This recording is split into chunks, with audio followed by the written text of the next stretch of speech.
Hello, my glorious heathens. It is I, Dionysus, and today I will be talking about high Gaurdian cringe. Oh, I'm sorry. Let me try that again. Today I will be discussing high garbage spa. Oh, crap, I did it again. Okay, one more time. Hello, my glorious heathens. I, Lord Dionysus, will be talking about the show called High Guardian Spice. There we go. Now, for those of you who are blessed with not knowing what this trash fire is, we all envy you. And what you do need to know is that this is a show that shouldn't be on Crunchyroll. Now, granted, if it was on Cartoon Network, then it would be okay. No one would really complain that much. But this this deserves all the hate that it gets, especially for one valid reason I will get to in a moment. Now, this was something that was supposed to come out in 2018, but it never did for whatever reason, and they had all this time to change or to fix any issue that they had, only to not do that and instead just give us a unfinished project that's filled to the brim with gender studies bullcrap that no one asked for, sprinkled with a lot of tokenism for extra cringe. Because why not? Now, the only good thing I will say about this show is the animation and the character designs look pretty okay. Not great, but okay. Like from 1 to 5, you get a 2.5. You're at least better than Thundercats Roar. That's saying a lot. So, massive props to you. But this Steven Universe lookalike, though, doesn't belong on Crunchyroll. Instead, it really belongs on Cartoon Network. And again, that would have been a-okay. But see, this comes to the one very good, big, valid reason as to why you should hate the show. And that is because Crunchyroll has given money to a bunch of man-hating women to create this abomination, instead of giving said money to the creators, the manga creators, and even the animators of Japan, like they are supposed to do. You see, for those of you who don't know, in Japan, manga creators and animators, what they're supposed to receive a large sum of money from Crunchyroll. Like that's supposed to be the deal. And not only that, but these individuals are treated poorly while getting paid in peanuts for their work. And if anything, the publishers can even be total assholes. Just look at the publisher of Kaiju. He literally quit because his publisher was absolute trash. His I keep saying publisher, and I do apologize, but like his publisher demanded that un um he worked in unbearable conditions, and he had to get done on a certain time. He passed out while making a page. He didn't have any sleep whatsoever. So while drawing one of the pages in the manga, he just flat out passed out right then and there. So these people, the manga creators and the animators, have it rough.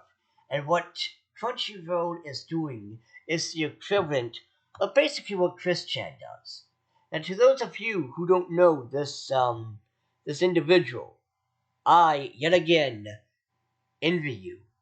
I and everyone else envies you, and do not look up this person. Anything, whatever you do, do not look up Chris Chan because you will never unknow. But with that being said, you see, Chris Chan, this they would beg for money for to pay off the mortgage. It sounds noble, yes, but you see, Chris doesn't understand responsibility, and instead he would take that money and buy toys, you know, instead of paying the mortgage like they promised. And so, yeah, congratulations. Congratulations, Crunchyroll. You are now the next Christian, basically, or whatever. But anyway, I digress. This This right here is unexcusable. Now, the second reason why it is okay to despise this movie, if you will, is because you see it's created by a bunch of men hating men hating women who have gone on record to say they hated man, kill all men, men must die, blah blah blah, yakety smacky. And the creator you see right here doesn't even apologize and is proud of what she said. And furthermore, these women who is diverse, air quotes there. It is diverse because it's all women who are the creators, who are the writers and storytellers, and they act as if it's a big deal. Fun fact for you boys and girls, you see, back in the 1930s, 40s, women used to work at Disney. You know, when instead of being in the kitchen making sandwiches, women would be at Disney working on animations like Cinderella and Snow White and all of them. In the 80s, we had the creators of She-Ra. It was diverse, it had a lot of LGBT individuals who worked on the show. And to be more modern, if you will, the creators of Boondocks, if I'm not mistaken, it's either 80 or 90% black, where you got black writers, black voice actors, black directors, but yet, what makes it so good is first of all, the show itself was good, so was Shira and all of them, but they never sat there and bragged about it. They never circle jerked one another and sniffed their own farts like these women are doing at the studio, where they're acting like it's a big deal, like they are breaking the status quo when, spoilers, you're not breaking anything. You're not special. You're not unique. You know, again, Shira already did it. Boondocks already did it. The Disney already did it back in the 1930s and 40s and all that. You're not special. There's no status quo to be challenged. You just want to feel special. But with that being said, though, let's play devil's advocate for one moment and judge it not by the creators but by the show itself. Which, okay, that's fair enough. Let us judge it by the show. So let's start off with with the warning that you get. This is the actual warning that you get, by the way. It's an M-rated show. It looks like Steven Universe, but you got this right here, and mind you, JoJo's Bizarre Adventure, Berserk, and several other bloody gore-tastic anime on Crunchyroll doesn't get this. Ecchi anime like Monster Musume doesn't get this. And sure, you could say, oh, but maybe it has to do with LGBT stuff. Dragon Maid, Banana Fish, and Yari on Ice didn't get this. But yet, this show gets it for whatever reason. It really feels like High Guardian Spice wants to be edgy, but edgy in the sense of the that guy from Dungeons and Dragons who praises the Edge Lord. That's what this show is. It's that wannabe pretend Edge Lord, when it's not really edgy. Yes, there's blood, but it's not in huge quantities. Like there's no cutting a dragon and a gallon of blood splooshes out. Yes, there's cousin, but it's more like damn ass and shit, as opposed to and it really comes off as a bunch of kids, trying to be big, trying to play tough. And furthermore, there is innuendos, but it's more so in a joke. And yet again, this is the only show that gets this stupid warning, which makes it even more hilarious and sad, mind you.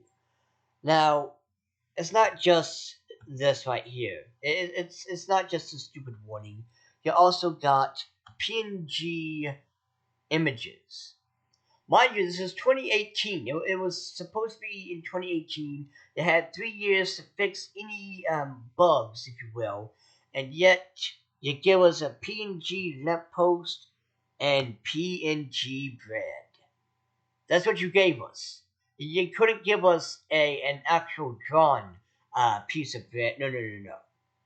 This is a laziness to an extreme. And speaking of laziness, let us talk about Slime Boy. Now, the first time this guy comes on, the voice was kind of like this. And it's like he had no, he didn't have any enthusiasm in his voice, and like the mic was just far away, and it's like he only wanted the money. You know what I'm saying? It's like he just wanted some money. He didn't really care for voice acting. Like, dear God, again, 3 years. 3 years, and this is what you give us. This is what you give to us. What makes it so hilarious is there was a comment that who was trying to defend this abomination, saying, "Well, anime has bad voice acting from time to time," and no, no. In anime, they do this thing called put effort into their voices. They sound enthusiastic. They sound like they want to be there, right? This right here just sounds like he didn't want to be there and he wanted the money. And to kind of go back to the characters for a second. Well, first off, you have Rosemary, the pink-haired one, who's as dumb as a doornail. There was one scene where there's this weasel thing on a tree, and she's like, "Oh look, it's it looks like it might have rabies. Let's chase it." Why? Why? And here's the thing: you cannot sit there and say, "Oh, well, Dionysus, there's plenty of gullible kids." No, Clara from Welcome to Demon School Irumacon has more common sense than Rosemary. Okay, that's no, no. And then you got Sage. Oh, by the way, Rosemary. Her mother disappears, and like she's finding her, and it sounds like it's a good story, but it is just like it is tainted with bull crap. And they got Sage, the blue-haired one. She seems more like she's supposed to be the level-headed, the just I don't really know what kind to explain with this character, but you got Parsley. I did like Parsley, okay. I did like she was kind of thick, okay. Like the blonde-haired dwarf girl in the back. Um, but it's still tainted by woke crap, and of course you got the elf girl who is your token black girl, and her personality is just she's all mysterious or whatever. Oh, and also you got two other characters as well, and it's well. First off, hold on, let me see if I can find it. Oh, okay, okay. So first off, you got Snapdragon, my personal favorite character, who could have been a good femboy, but it seems like they want to go and you know what? Hold on. Let's instead, since we got to a slime boy, let's instead talk about the LGBT, the LGBT representation. And before any wokey or whoever slithers into my channel saying, "Oh my God, you're a straight person," talking about no, no, no, no, sweetie. You see, I play on both sides of the field, so yeah, check yourself. Now, with that being said, let's talk about the trans character. He's trans. And mind you, this is supposed to be a show for adults, but instead of it just being a subtle hint, Rosemary is like, "I don't know what trans means." And then this guy, I don't know his name, do I care? It's like, "Oh, well, I used to be a woman. I'm transgender now." It holds your hand. The dialogue is on Dora the Explorer level. Hell, the jokes are even bad. And it's mostly because a bunch of women made it. Mind you, women can be funny. Wanda Sykes is funny. Okay, Joan Rivers is funny. But feminists are not funny. There's no good joke in this entire show, and they try to be funny. They try to have the quirky, zany character, only to fail. And speaking of failing, there's even trans people who hate this show because of how bad they're being represented. There's LGBT individuals such as myself who despise this show because of how poorly it is showing diversity. Because here's the thing, fun fact, the way to make us is to make us human, not your little tokens. Now, that being said, let's look at My Hero Academia with two characters who just so happen to be trans. First is the magnet girl, who, well, is trans, but you don't find out until Overhaul accidentally kills her, and, he later says, well, I didn't really want to kill him, only for Toga to stand up and be like, hey, it's Big Sis, don't make that mistake again. Next up, you have Tiger from, yet again, My Hero Academia, who is trans, and you won't know that unless you read the bio in the manga. And see, these are characters done right. There's plenty of other trans characters, like Lily from Zombieland Saga, who all are done in a respective manner. But this right here is nothing but a token dumpster fires. Just look at my little tokens. Look, look, look. And going back to Snapdragon. Snapdragon had promise. I actually liked him. He was supposed to be a femboy, but apparently they're wanting it to be where he's going to transition or some crap. It's like, no. Why can't he just be a femboy who likes girly things? But of course, to these people, we femboys are all individuals who want to transition. Spoilers, not all of us are that way. And again, these individuals need to stop making it like we all want to. Now, Snapdragon is nowhere close to Astolfo, but he sure as hell is at least best character in my eyes because of how damn good he looks in that outfit. And also, like, he is a good character. It just saddens me that he has to be wasted on this horrible abomination. And in conclusion, like, this video has gone on way too long, so just know, in conclusion, this is trash fire, okay? You had 3 years to get good, you did nothing, you got PNG, you got bad acting, bad voicing, bad jokes that fall flat on their face, and you wanna pretend to stand up for LGBT when you make us look terrible, or like we're just these, we're just press puppies to you people. Well, yet again, thankfully, not only does anime do it right, but Hell of a Boss, Has Been Hotel, and even The Owl House gives good LGBT representation, and also good stories, unlike this horrid abomination. Again, 3 years, and this is what you give us. Trash, garbage, failure. And with that being said, ladies and gentlemen, I hope you liked this video. Please subscribe, follow me, and until next time, my glorious heathens, remember to let your passions burn brightly.